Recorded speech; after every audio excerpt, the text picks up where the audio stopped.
Hey guys, welcome back to the vlog. Today I thought I would go over all the equipment in my Waterbox cube, my Nano Reef. Now previously I've gone over the equipment in my 100.3 Reef system, which is downstairs. You all know about that.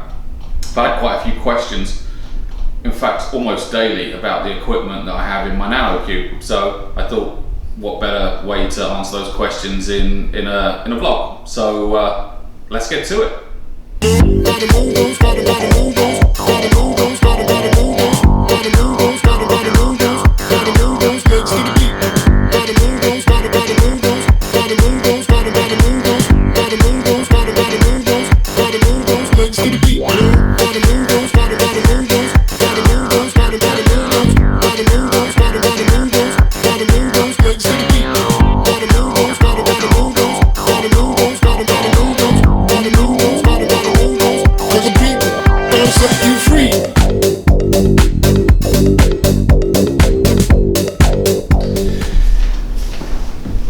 So I hope you enjoyed that small little intro. Gives you a quick overview of what's in the tank. For those of you that don't know, I have a pair of misbar clownfish. I have a scooter blenny and one cleaner shrimp. So that's the kind of the invertebrates and the fish taken care of. In terms of the corals, I have a green star polyps in there, GSP. The plan is to have that kind of take over the tank. So know what you're getting yourself in for if you get a GSP. It will spread like wildfire, and it's growing like it's on steroids in my tank right now.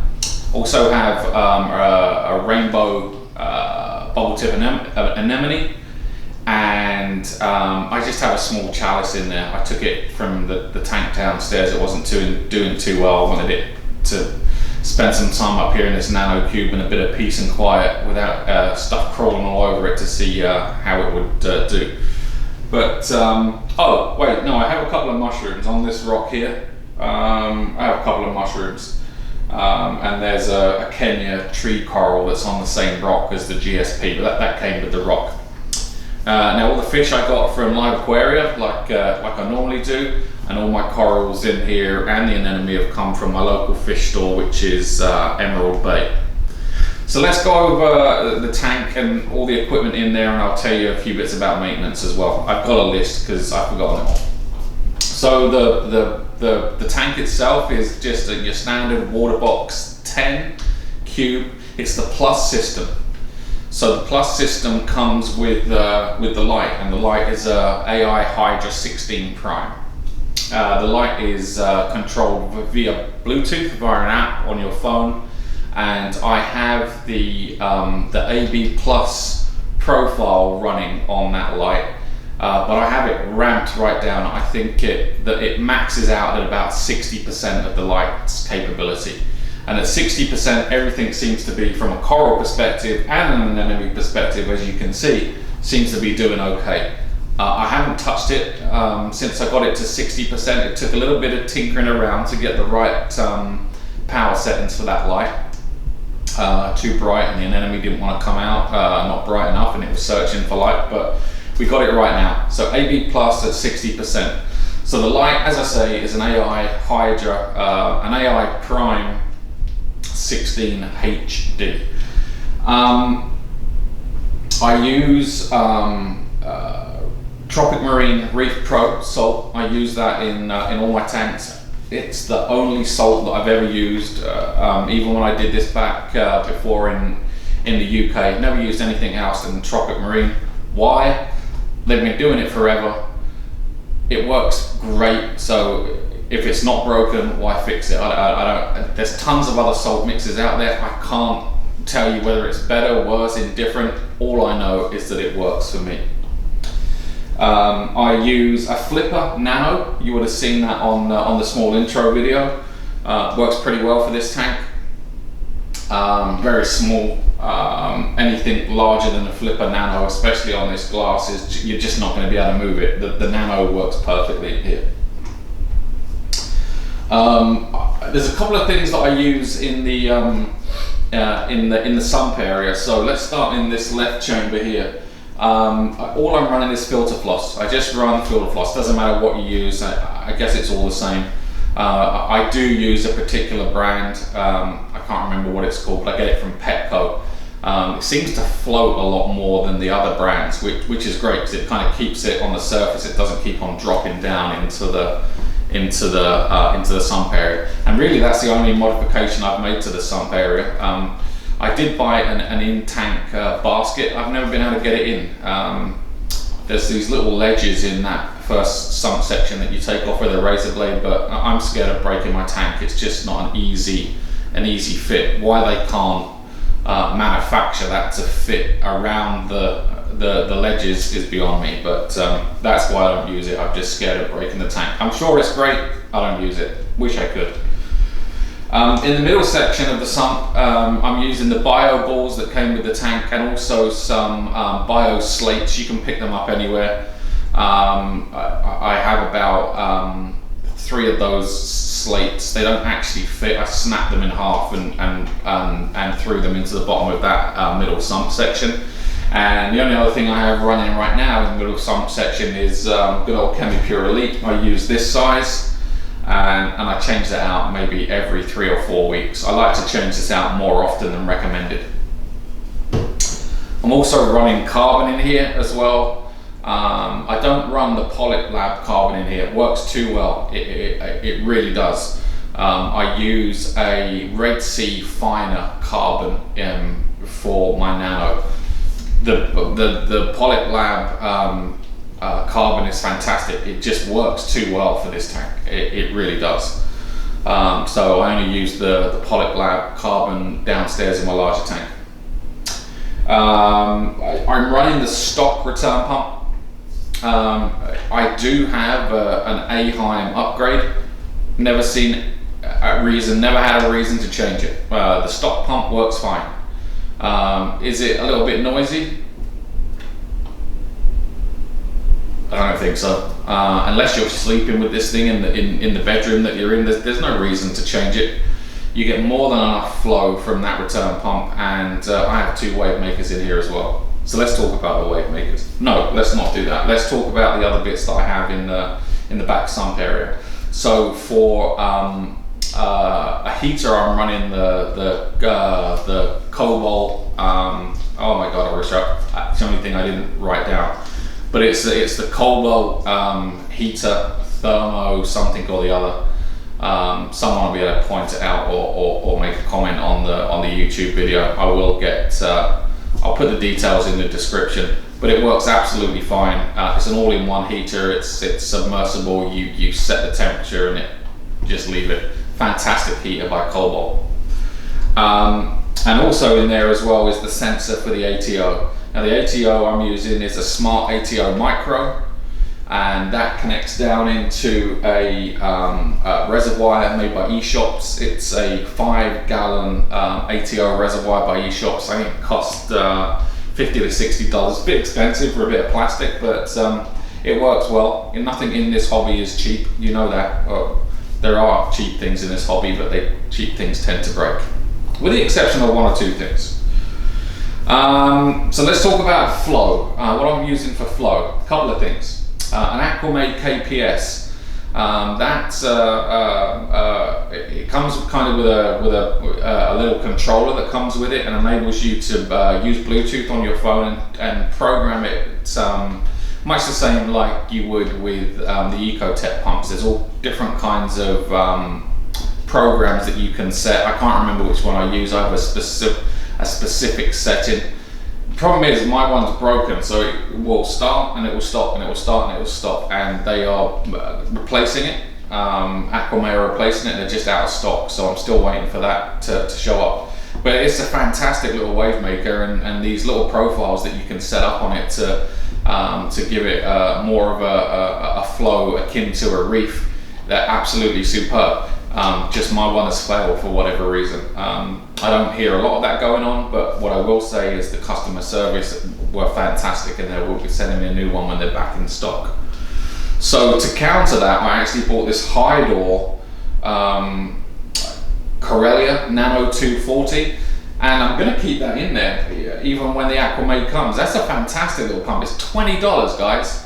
I think the Aquamade was up in the hundreds of dollars. This thing is $20. Yeah, it doesn't have any of the fancy control stuff on there where you can set different profiles, but it's absolutely fantastic. Puts out a ton of flow. You'll see the surface of my the water moving around. Absolutely fantastic little pump, and I think that's manufactured by the same people that are the distributors for Aquamade. So I can't recommend.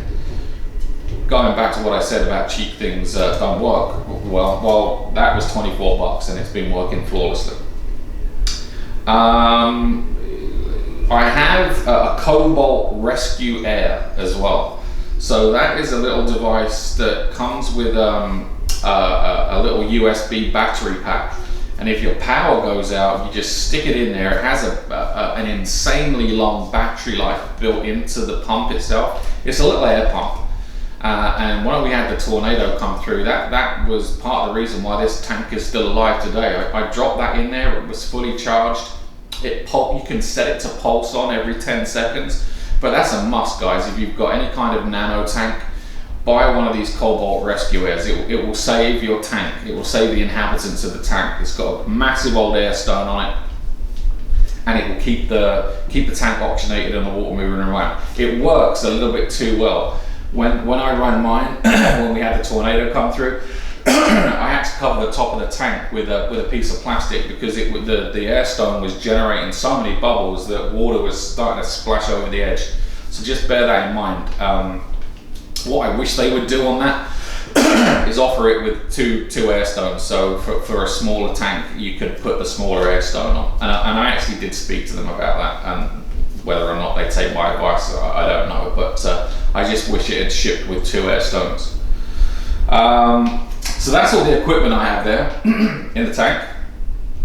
Water changes, I can't tell you in a percentage. I was doing a 10% every week. I think that's too much in a Nano, and I was getting algae problems. Someone on my Instagram suggested that I cut that right down, and I did, and I've been doing just this much, whatever that much is, maybe 5%, and things have been great in there since I've been doing 5% water changes. I'm using Polyp Lab 1 to maintain alkalinity, calcium, and magnesium. This is an all-in-one product. It comes as a powder in this bottle. You mix it up with RO water. Every time you're about to use it, you give the bottle a shake and you dose accordingly. Now, there's no dosing instructions on here for a tank as small as a 10 gallon. So be careful when you use this. I'm using a small amount. I mean, not even 1 milliliter, probably just the tip or over the tip of a small syringe, you know, the syringes that you can get. I'm using a tiny amount. So if you're going to use this, I mean, work your way up to bigger amounts if you want, but I use a tiny amount and it keeps my magnesium, my calcium, my alkalinity, which also helps the pH stay completely stable. I use this daily, by the way. I'm also using Polyp Lab Plus. I use that once a week, just 1 drop. It's 1 drop per 25 gallons daily in larger tanks. I just use 1 drop per week. I add pods once a month.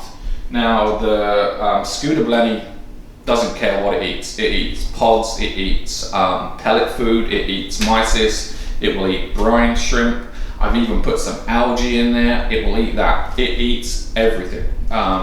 Takes a while to train these things not to just eat pods, but if you can do it, and you won't be successful, not everyone is successful, I think I've been lucky, then that saves you so much heartache in having to try and keep these things alive with pods. My advice on that is, if you go to your local fish store, make sure that you get one that has been feeding on food other than pods. That would be my best advice. So I think I've covered everything. The clownfish, they feed on just mysis and a little bit of pellet food. The shrimp eats anything. Again, pellet food, mysis, brine, whatever I chuck in there. And the anemone, I just squirt a bunch of mysis in there once or twice a week. Tiny amount, not a lot. I did try and feed that anemone big chunks, and whilst it would take it, there's absolutely no point. This thing survives off its zooxanthellae algae, which it generates from the light, and it's picking up food in there that gets left over by the fish as well. And you'll notice I did a feeding video on this. You'll notice the way that I feed my fish in this tank. I do it all through a turkey baster, and I make sure that they eat every single piece of food from the turkey baster before I put some more in. That really helps with algae control. The sand I'm using is Carib Sea aragonite. I guess that's about 2-inch depth. And this is the pellet food that I use. It's a probiotics food. I don't use a lot of this. I just sprinkle it on top. If you look at my last feeding video, you'll see how I feed this. This cabinet, if anyone's wondering, I can't remember the name of it, but it's specifically for fish tanks. You can turn it upside down, and it will fit a 20-gallon cube on there as well. This thing was 70 bucks. Really cheap. Comes with a little cabinet space underneath where you can store all your junk. Absolutely amazing. 70 bucks off of Amazon. If anybody wants to know the exact name of it, really can't remember. I think it's called like the flipper, same as the magnet cleaner. It's called the something flipper cabinet, and like I say, it's called that because you can flip it up the other way and fit a 20-gallon tank on it. I actually have it on the, do I have it on the 20-gallon? I think I have it on the 20-gallon side. Yeah, I do, not on the 10-gallon side. So, great cabinet. So that's my equipment. That's everything that I use in this tank. Kind of looks after itself now. I did go through a stage where there was some brown algae in here, and I put that down to doing too much water changes and maybe feeding a little bit too much. If you're looking to get into reef keeping, these are great little tanks. Please note that if this is going to be your first tank, it's not going to be as easy as starting a larger tank. Small tanks are much harder, especially if you're keeping corals, to maintain the success of that tank than a larger volume of water would give you. And that's just because you have a larger volume of water to play with. So the mistakes that you make in a small tank, or the parameter changes, are amplified massively than they would be in a large 100-gallon tank. So just keep that in mind. Great little tank, Starfire glass, love it. Don't have a bad word to say about it. And like I say, I'm running pretty much everything stock on here, with the exception of the filters, with the exception of the filter floss that I use. I didn't like using the socks in here. They would get clogged up too much, so I'm using filter floss. So there you go. That's all of the equipment in my Nano tank. Hope you enjoyed the video. Another one coming again soon. Like and subscribe. Thanks. You'll find me on Instagram at Waterbox Reef. Thanks for your support, guys.